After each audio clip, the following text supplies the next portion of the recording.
Salmo 120. A palavra do Senhor diz assim: Na minha angústia, clamo ao Senhor, e Ele me ouve. Senhor, livra-me dos lábios mentirosos, da língua enganadora. Que te será dado ou que te será acrescentado, ó língua enganadora? Setas agudas do valente e brasas vivas de zimbro. Ai de mim, que peregrino em Meseque e habito nas tendas de Quedar. Já há tempo demais que habito com os que odeiam a paz. Sou pela paz. Quando, porém, eu falo, eles teimam pela guerra. Vamos orar? Senhor Deus, nós somos o teu povo, reunidos em teu nome. Estamos diante da tua palavra, ó Pai, e clamamos a ti. Fala-nos, Senhor. Dá-nos discernimento, entendimento. Conforta, instrui, admoesta a tua igreja, usando-me, ó Pai, como instrumento do Senhor, apesar de mim, em nome de Jesus. Amém. Os irmãos, o escritor J. Asher escreveu um livro, né? Os 13 Porquês. O reverendo Mateus já comentou comigo que já falou alguma coisa aqui com os irmãos, muitos já devem ter lido, e principalmente depois que surgiu a série da Netflix baseado nesse livro, né? Os 13 Porquês, e muito comentário surgiu, alguns pais proibindo os filhos de assistirem, meu filho vai se suicidar, não acho que seja o caso. De fato, eles romantizam um pouco o assunto, mas a tentativa de um homem que não é cristão de tratar de um assunto que realmente tem sido preocupante para os adolescentes. E ali, quem já leu o livro, ou quem até deu uma olhada, assistiu ali a série dos 13 porquês, ou as 13 razões porquê, mostram ali exatamente o conflito que uma menina, Hannah Baker, ela vive quando ela se vê com um extremo temor aos homens. Ela tem medo de tudo, de todo mundo, do que vão pensar, do que vão fazer. E sim, é um mundo mau, é um ambiente ruim, adolescentes maldosos com seus corações corrompidos, como nós sabemos que temos. E então ela vai sofrendo e ela resolve, então, elencar os 13 culpados, os 13 porquês de tanta angústia, tanto sofrimento, os 13 porquês mortíferos. E o principal no livro, também na série, é até o rapazinho, o Clay Jensen, que tem ali um amor platônico por ela, e ele vai ouvindo ali as gravações, as fitas, né? Ela usa um pouco de nostalgia. Mas, enfim, aquele livro que fala desses 13 porquês, quando o autor tenta explicar a motivação dele, o motivo, ele fala que quer tratar da mentira, das mentiras, de que nós nos machucamos, da responsabilidade, de pequenas mentirinhas, de percepções erradas, da maledicência. Aquilo que você percebe aqui e ali e sai comentando, falando com o outro, e aquela coisa vai crescendo e machucando. E assim ele trata da mentira em vários aspectos. Ele trata do bullying e tal, e todas as aplicações que a mentira tem, ou essa forma ofensiva. E tratando, então, elencando ali os 13 culpados, 13 pessoas que erraram e levaram a menina a uma tristeza tão grande, a uma decisão tão difícil. E eu e você somos, muitas vezes, vítimas também das mentiras que nos atacam muitas vezes. Mentiras que nos enganam desde muito pequenos, muito novos. Mentiras sobre tudo. Nós estamos vendo no país um momento em que algumas poucas mentiras são trazidas e a verdade é dita, e às vezes não é a verdade, mas, enfim, muitas mentiras nós vivemos, ouvimos, crescemos, mentiras nacionais, mentiras genéricas, fantasiosas, folclóricas no nosso país, mentiras pessoais, mentiras diretas, uns contra os outros. E esse salmo, ele nos ensina de forma verdadeira e cristocêntrica sobre a mentira e as consequências da mentira nas nossas vidas. O salmo nos mostra o grande contraste entre a paz da verdade e o ardor da mentira. E nós veremos isso então com o tema Forasteiro da Paz. Esse é o primeiro salmo de romagem. Vocês já devem saber bem, os salmos que eram cantados ao caminharem ali para o templo, também Cântico dos Degraus, enfim. E nem todo salmo deste grupo dos salmos de romagem eram necessariamente compostos para este fim, para este propósito. Eles foram organizados para este fim, não foram escritos para essa caminhada. Mas esse salmo, por exemplo, ele parece muito pessoal. Ele expressa muito bem o sentimento ali, a verdade que vive o salmista, mas ele também se aplica perfeitamente a esse contexto de romagem. A saudade do lar, aqueles que fizeram sua habitação, ou seja, eles estão num ambiente hostil, no meio de estrangeiros, de inimigos, caminhando rumo a Jerusalém celestial. Não há uma identificação clara no texto sobre quem o escreveu, mas alguns fatores apontam para Davi. O Salmo 120 ele nos liga à ideia da ovelha desgarrada, do versículo final do Salmo 119, que vocês já viram aqui com o reverendo Mateus, com o reverendo Breno, recordando aí o ambiente doméstico, a sua habitação, as doces ordenanças da lei do Senhor, como nós lemos aqui hoje no início, no Salmo 119. O Salmo começa reconhecendo essa peregrinação, que é retratada aí no texto, demonstra a angústia, a solidão, a angústia da perseguição e até mesmo a angústia da distância que ele tem, que ele sente do referencial da presença do Senhor. Quando ele diz aí, na minha angústia, clamo ao Senhor e ele me ouve. A angústia e a distância não impedem o Senhor de ouvir a voz do que clama aquele que é onipresente. O Salmo afirma categoricamente que ao clamar o Senhor, ele o ouve. Ele ouve o salmista, ele te ouve. Sozinho, quebrado, cansado, sobrecarregado, angustiado com as mentiras que são lançadas contra você, o texto te acalenta, afirmando, sem sombra de dúvida, que o Senhor da paz ouve ao que clama em meio à angústia, em meio à guerra de mentiras. A angústia é identificada como sendo, principalmente aí no texto, causada pelas más línguas, os lábios mentirosos, a língua enganadora. Esses lábios mentirosos que ele se refere aí no Salmo são os lábios dos que proferem mentiras contra o santo do Senhor. O Salmo retrata um momento de peregrinação na vida do santo, do crente, mas aponta também para Cristo, o santo, o justo, que foi injuriado, foi acusado, perseguido, morto pela língua enganadora, pela língua difamadora, mentirosa. E as flechas mortíferas da mentira, os apertos para onde as mentiras humanas podem forçar o homem, como que jogando ele num corredor apertado, também fazem um contraste com a liberdade ou a largura que o servo achava na lei do Senhor. No Salmo 119, verso 45, onde lemos também, quando ele diz, eu andarei com largueza, pois me empenho pelos teus preceitos. Ele diz, eu me empenho nos teus preceitos, isso me faz andar com largueza. Mas a angústia aperta o coração quando eu ando no meio da mentira. E ela me aperta. É esse o imenso contraste entre a paz da largueza do caminho da lei do Senhor, baseado na verdade, e o aperto, a angústia do caminho de mentiras, engano e traição. Nesse momento, no Salmo, como um diálogo, ele pergunta ao mentiroso, o que te será dado? O que te será acrescentado, ó língua enganadora? Veja que o crente, ao invés de se desesperar, como o presbítero Charles orou aqui no contexto do nosso país, para que o Senhor não permita que nós possamos perder a esperança, o crente, ao invés de se desesperar, ele clama ao Senhor. E o Senhor ouve. E ele então questiona não a Deus, mas ele questiona o difamador. Pensando, mas o que você ganha com isso? Que vida é essa? Por que você vive em meio à mentira e proferindo mentira, me acusando, me atacando? E ele mesmo responde ao difamador.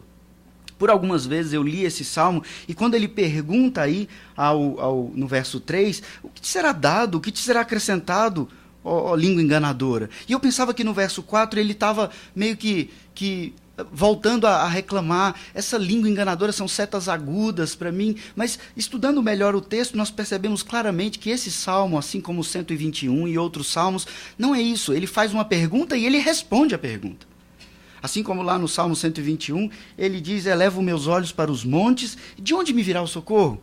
E ele responde: meu socorro vem do Senhor, que fez os céus e a terra. E aqui ele pergunta: que te será dado?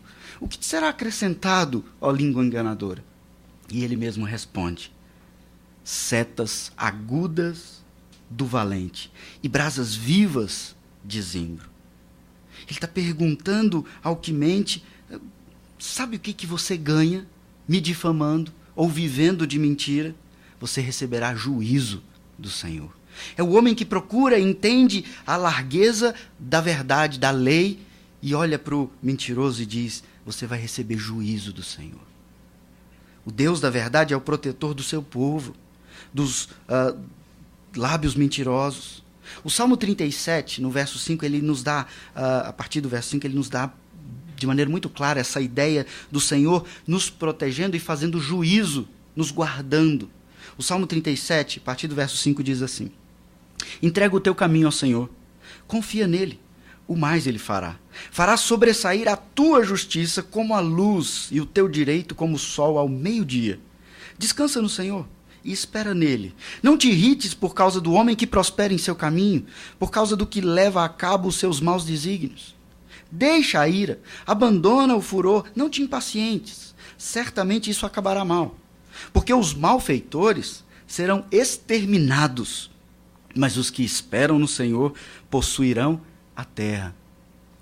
Percebe os peregrinos indo para a sua terra. E ele diz mais: mas um pouco de tempo e já não existirá o ímpio. Procurarás o seu lugar e não acharás. O texto está nos dizendo que o Senhor, ele extermina o ímpio, dizendo para o santo, para o crente: calma, eu estou vendo tudo, eu estou cuidando de tudo. Na sua angústia, me clama, eu estou ouvindo. E me lembra imediatamente do Salmo 56, quando ele diz, no momento de angústia também: não estão no teu livro da vida escritas todas as minhas lágrimas? O Senhor, ele recolhe, ele anota, ele tem cuidado de nós. Nós somos a menina dos olhos de Deus, o povo de Deus. E o mentiroso, o maledicente, receberá no dia do juízo muito mais do que flechas de mentira. Receberá como flechas de brasa viva toda a verdade em juízo eternamente. A verdade que expõe a mentira, sempre. E ele retrata essas brasas aí como brasas de zimbro. Zimbro é uma planta excelente para se fazer carvão. Ela produz ótimas brasas ardentes, que não se consomem fácil. Elas são brasas com longa duração. As flechas da ira do Senhor, do valente, são pintadas aqui como brasas vivas de zimbro, que elas não flamejam e rapidamente viram cinza, pó, não. Elas são brasas vermelhas, ardentes, que conservam o seu intenso calor por muito tempo. É essa a brasa de zimbro sobre esses mentirosos, vindas do Senhor. Deus faz com que as flechas verbais de mentira dos caluniadores se voltem contra eles numa proporção muito mais ardente, exterminadora. Ouça também o Salmo 64, que diz assim: ouve, ó Deus, a minha voz nas minhas perplexidades. Preserva-me a vida do terror do inimigo. Esconde-me da conspiração dos malfeitores e do tumulto dos que praticam a iniquidade, os quais afiam a língua como a espada e apontam quais flechas, palavras amargas, para as ocultas atingirem o íntegro. Contra ele disparam repentinamente e não temem. Teimam no mau propósito, falam secretamente em armar ciladas. Dizem: quem nos verá? Eles projetam iniquidade, inquirem tudo o que se pode escogitar. É um abismo o pensamento e o coração de cada um deles. Mas Deus desfere contra eles uma seta. De súbito se acharão feridos. Mais um salmo nos mostrando que o Senhor cuida dos seus. Que o Senhor, então, dá cabo, extermina com flechas aqueles que afiam as suas línguas para atacar com a mentira. Em resumo, a resposta ao mentiroso é que por mais que as suas armas machuquem, que as suas mentiras machuquem, ele e suas mentiras serão destruídos com flechas muito mais poderosas do que as flechas das mentiras. Eles serão destruídos com as setas da verdade e as brasas do julgamento do justo juiz. Isso me lembra muito um treinamento que eu soube de bancários. Não sei se isso ainda é feito até hoje, mas eles passavam por algum treinamento de contato com notas de dinheiro, aqueles caixas do banco. E eles não ficavam, então, conhecendo todos os tipos de notas falsificadas, para que quando chegasse uma nota falsificada ele percebesse. Não, ele tinha muito contato com a verdadeira, e ele pegava, e ele olhava, e ele passava a mão, e ele sentia, e ele pegava com os olhos fechados, numa de um valor, na de outro valor, conhecendo muito a verdade. Porque quando a mentira chega, ele percebe a mentira. Não tem como ele conhecer toda a variedade de falsidade, falsificação e mentira. Nós vemos no texto essa ideia da verdade vindo e acabando com a mentira. A mentira que vem de todos os lados e nós não precisamos conhecer e rebater e lutar contra, não. Clama ao Senhor. Se apegue à verdade. A mentira, ela aparece por si e ela é condenada por si. E por isso, quando o salmista diz isso, ele se quebranta diante do Altíssimo e diz: ai de mim, que peregrino em Meseque, habito nas tendas de Quedar. Veja, o salmista, ele lamenta por habitar numa terra estrangeira, ao que tudo indicava, figurativamente estrangeira, porque Meseque ficava muito longe de Quedar, então não tinha como ele estar nesses dois lugares, mas ele usa esses dois lugares como uma ilustração de um lugar de bárbaros, de gente má, de gente sem bons costumes. Ele diz: eu sou um peregrino. Mas ele está falando no contexto do próprio povo de Deus. Eu me sinto como quem habita no meio a bárbaros, no meio de Meseque, daquele povo mentiroso. Eu me sinto como que vivendo no meio dos mentirosos de Quedar, daquele povo bruto. Mas eu estou no meio do povo de Deus. E ele diz: ai de mim, porque sou esse peregrino. Ele lamenta está vivendo nesse contexto. E tudo indica que ele está usando esses nomes para representar como ele se sente no meio do povo de Deus. Não como quem habita em meio ao seu povo, um povo santo, um povo verdadeiro, baseado na verdade, na lei, mas ele se sente como aquele peregrino que vive em meio aos bárbaros. Esse é um salmo de romagem. Bárbaros que não conhecem, que atacam com mentiras traiçoeiras. Então, a aguda angústia do salmista, ele se sentia vivendo no meio de bárbaros, como um estrangeiro, um forasteiro na sua própria terra. Ele sofre com as mentiras. Ele sofre por habitar no meio de um povo impuro, de impuros lábios. Provavelmente, Davi escreveu esse salmo. E nós sabemos um pouco das perseguições, das mentiras, próprio filho, rei Saul. E isso nos leva a pensar que ele tem escrito esse salmo. E ele diz: eu estou perdido, eu estou no meio de um povo impuro, de um povo que parece bárbaro, eu me sinto um forasteiro, um peregrino. E esse verso nos remete diretamente às palavras do profeta Isaías, capítulo 6, tão conhecido de todos nós. Lá no verso 5, quando ele diz diante do trono do Altíssimo: ai de mim, estou perdido, porque sou homem de lábios impuros, habito no meio de um povo de impuros lábios, e os meus olhos viram o Rei, o Senhor dos Exércitos. Parece que o salmista retrata a mesma ideia. Ai de mim. Isaías, o profeta do Senhor, falava como boca de Deus ao povo de Deus. E ele conclui que ele mesmo tem a boca suja. Ele diz: eu tenho a boca impura, o coração impuro, e eu sou o proclamador da palavra de Deus, santo. Há um povo chamado santo, mas que também tem um coração impuro, sujo, cheio de mentira. E ele diz: ai de mim, eu vi a santidade de Deus, eu sou o profeta do Senhor, o que será de mim? Eu habito no meio do povo de Quedar, de Meseque. A visão da santidade e pureza do Senhor expõe a sujeira do pecado do profeta. Expõe a sujeira do pecado do povo de Deus. Entenda, quanto mais distante você estiver da santidade, da piedade, da lei do Senhor, mais escondidinho estão seus pecados. Mas quanto mais próximo você estiver da lei, da largueza da lei, da paz da lei, que não coloca fardo sobre você, mas tira os fardos dos seus ombros. A lei da perfeita liberdade, como diz o apóstolo Paulo.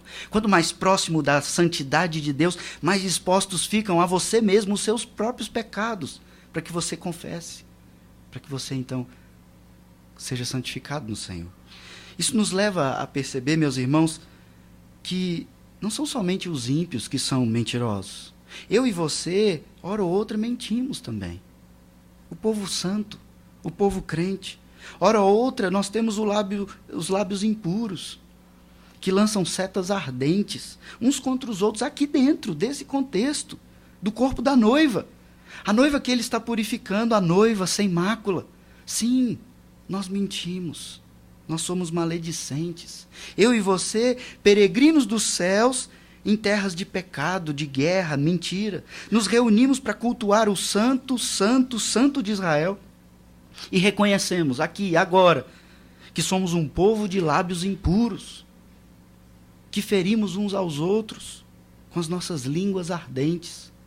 Somos os porquês na vida de tanta gente aqui. E a mentira, em meio a crentes, ela é uma das coisas mais estranhas, pois todos aqui odeiam a mentira. Se a gente perguntar de um por um, todo mundo aqui odeia a mentira. Mas de alguma maneira, todos aqui, hora ou outra, mentem. Hora ou outra, difamam. Para mim, essa é a parte mais terrível do Salmo. Ler até aqui e sentir-se do lado do justo, do santo, daquele que sofre com a mentira do outro. Eu sou a vítima. Mas de repente percebe, ei, pera, eu estou aqui no meio dos que mentem. Eu já falei mal do meu irmão. Ai de mim! O Senhor é santo e eu sou mentiroso. Eu sou um dos 13 porquês na vida do meu irmão. Um dos porquês na vida da minha esposa. Um dos porquês na vida do meu pastor. Na vida do meu filho. Na vida do meu pai. Eu sou definitivamente o porquê da cruz do Calvário. Cristo se humilhou. Ele se fez o verdadeiro forasteiro da paz. Por causa das minhas mentiras, das suas mentiras. Por isso nós precisamos reconhecer o resultado da mentira na nossa vida, olhando para esse salmo. E clamar pelo socorro do Senhor, que nos ouve e que nos traz a paz da verdade. Não se desespere percebendo que você é um mentiroso. Se arrependa. Esse é o caminho. Pois pela graça do Senhor, nós podemos ler. Lá em 1 João, capítulo 3, nós também lemos. No verso 5, ele diz: sabeis também que ele se manifestou para tirar os pecados. E nele não existe pecado.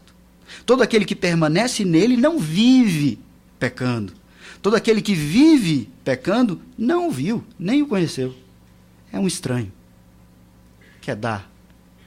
Ezequiel, não é do povo de Deus.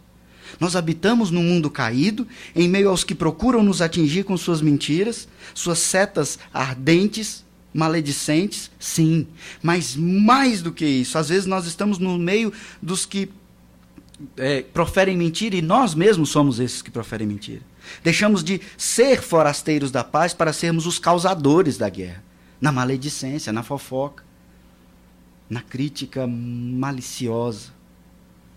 A morte de Cristo foi para que você vivesse com muita convicção de que somos forasteiros da paz nesse mundo em guerra.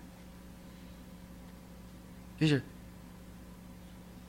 vivendo, nós temos que viver de acordo com o verso 7 aí do Salmo, o último verso. Sou pela paz. Quando, porém, eu falo, eles teimam pela guerra. Nós temos que ser esses forasteiros. Aqueles que são das terras celestiais. Israel de Deus. Mas que sim, habitam nesse mundo e somos agentes de restauração neste mundo. Nós somos os redimidos. Cristo é o Redentor. E nós somos os instrumentos na mão deste Redentor, neste mundo caído. Nós somos forasteiros, porque esse mundo jaz do maligno. O mundo, mas nós estamos aqui como forasteiros enviados pela paz, em nome da paz e com a própria paz, a paz do Senhor. Nós temos que refletir a imagem de Cristo, a verdade, o caminho, a vida. E jamais, jamais está do outro lado, em que Cristo diz, eu sou pela paz, mas você teima pela guerra, pela mentira. Não, não é desse lado. Cristo habita em nós, ainda que mentindo, hora ou outra. Ele nos perdoa se você se arrepende, especificamente. Se você confessa especificamente e deixa a mentira. Isso fica muito claro em Efésios. Paulo diz, aquele que mentia, não minta mais. E não basta só não mentir mais. Antes fale toda a verdade, ou somente a verdade. Deixe aquilo. Agora, ore. E comece a fazer algo diferente. Algo em prol da paz. A paz que não é a paz da ONU. É a paz do Senhor. A única paz verdadeira. Aquele que se manifestou para tirar os pecados, ele nos redime. Traz a brasa viva do altar, que é incomparavelmente superior à seta do pecado. E ele purifica os nossos lábios com brasas vivas. Como acontece lá em Isaías. Ele nos perdoa, nos chama, nos redime, nos envia como forasteiros, sim, que habitam em terra estranha, porque esse mundo está estranho para a gente. Mas, acima de tudo, nós somos a própria habitação do Redentor. Estrangeiro em sua própria terra. Terra que geme e sofre pelo pecado. Terra que geme e sofre aguardando a redenção plena. Estamos nessa terra de mentiras, de guerra, e somos a habitação do Redentor, que é a essência da verdade e da paz. Somos os agentes de restauração, como eu disse. Não podemos viver tudo junto e misturado com as mentiras e os mentirosos. Não. Esses lábios mentirosos que ele se refere aqui são os lábios que proferem mentira contra o santo do Senhor. Toda mentira, meus irmãos, antes de ser contra alguém que eu conheço, ela é contra a verdade. E se ela é contra a verdade, ela é diretamente contra o Senhor. Assim como o salmista também diz e reconhece no Salmo 51. Pequei contra ti, e contra ti somente, e fiz o que é mal diante dos teus olhos. Veja que ele reconhece que o pecado que ele fez não foi contra Batseba, ou contra esse ou aquele. Não, foi contra o Senhor. Porque toda mentira, todo pecado, primeiro, é contra o santo, o verdadeiro, o Senhor. Nós temos de levantar todos os dias e decididamente em oração e ação declarar, eu sou pela paz, eu sou pacificador. Seja um pacificador, forasteiro nesse mundo cheio de mentira. Por quê? Porque Cristo, como um forasteiro da paz neste mundo, pregou ao seu povo dizendo, bem-aventurados os pacificadores, porque serão chamados filhos de Deus. Ele foi acusado, difamado, caluniado, foi morto por causa da mentira daqueles homens. Aqueles que dizem, solta Barrabás, mata a Cristo. Mentira, mentira, mentira. Mas ele, íntegro, reto, verdadeiro, enfrenta a morte causada pela mentira. A angústia que nós lemos ali no jardim do Getsêmani, a angústia do sofrimento antes da cruz, a angústia da mentira. E ele geme, e ele sofre, mas ele clama ao Senhor. Ele clama ao Senhor e o Senhor o ouve. E ele vai à cruz. Ele vai à cruz, mas ele não fica na cruz. Ele vive. Ele vive para que você viva nele, por ele, para a glória dele. Não para que você viva com medo das mentiras. Não vou mais sair de casa. Eu não sou amado. Eu não sou querido. Não. Cristo te ama. Ele morreu por você. Ele te dá uma igreja maravilhosa como essa, um povo como esse para você congregar. Que importa a mentira dos outros? Elas ferem, elas machucam, mas o Senhor, Ele te abençoa, Ele cuida. Clame ao Senhor, aprenda a aumentar a sua intimidade naquele que pode e que é a verdade, que pode te abençoar, te acalentar, te confortar. Afinal de contas, é o Consolador. A história dos 13 porquês fundamentam 13 razões porque alguém pode desejar a morte. A mentira, a maledicência estão nas 13 razões daquele livrinho. A morte do Senhor Jesus Cristo nos dá infinitas razões de por que lutar pela verdade e pela vida. De por que ser verdadeiro e não mentiroso. De por que ser um forasteiro da paz em meio a tanta mentira e guerra. Num mundo em caos, num país num caos, e muitas vezes a nossa vida completamente atingida e prejudicada por esse caos.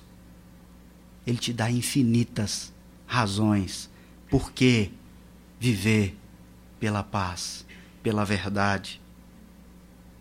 Então viva pela verdade, viva para a glória de Deus. Vamos orar mais uma vez?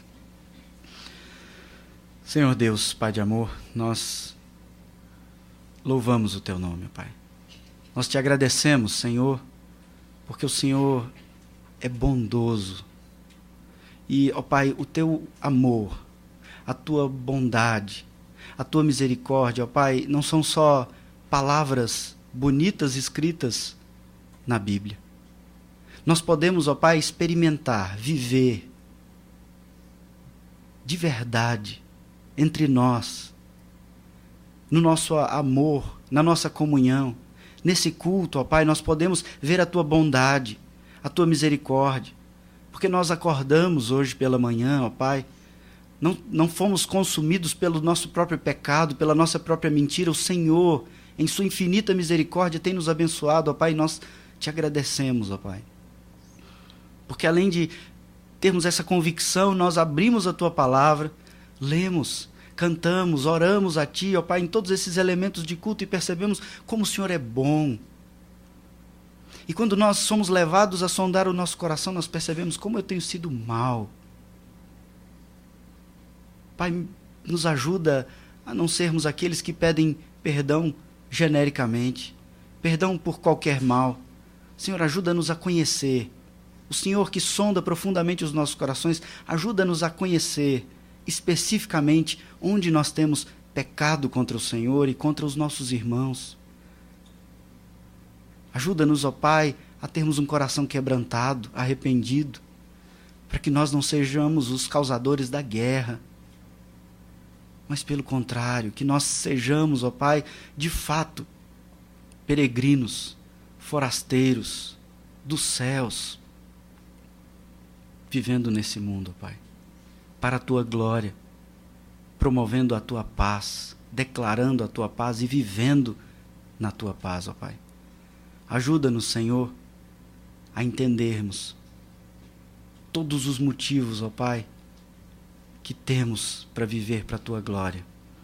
E ajuda-nos, ó Pai, conduza-nos a nos esforçar, a viver para a Tua glória e gozarmos, ó Pai, gozarmos dessa glória de viver para Ti em paz, Senhor. Abençoe essa igreja, ó Pai, como o Senhor já tem feito. Continue a conduzi-los, a abençoá-los, ó Pai, no novo local de culto, de reuniões. Abençoe os projetos, os sonhos, ó Pai. Abençoe esse povo, para que este povo, nós, ó Pai, sejamos de fato reconhecidos nesse mundo perdido, nessa capital do país completamente difamada em meio à guerra. Nós sejamos aqueles que levam a paz. Ajuda-nos, ó Pai, a testemunharmos realmente de Ti, em todas as nossas palavras, nos nossos pensamentos, nos namoros, casamentos, criação de filhos, ó Pai, no culto, na comunhão. Abençoe a tua igreja, ó Pai. Nós te clamamos, te pedimos em nome de Jesus. Amém.